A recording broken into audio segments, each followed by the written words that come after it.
ఒక చిన్న గ్రామంలో అర్జున్ అనే యువకుడు జీవించేవాడు. అతని మనసు ఎప్పుడూ రెండు దారుల మధ్య ఊగిసలాటేది. ఒకవైపు మిఠాయిల వాసన అతన్ని ఆకర్షించేది.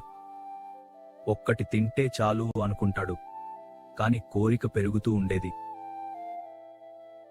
మరోవైపు దేవాలయం అతనికి శాంతినిచ్చేది, కాని అతను చాలాసార్లు దానిని నిర్లక్ష్యం చేసేవాడు. ఒకరోజు ఒక వృద్ధ సాధువు అతన్ని చూశాడు. అతని అంతరంగ యుద్ధాన్ని గుర్తించాడు.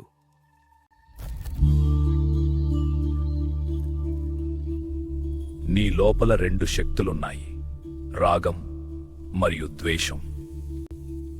ఇవే నిన్ను తాళ్లతో కట్టిన బొమ్మలా నడిపిస్తున్నాయి.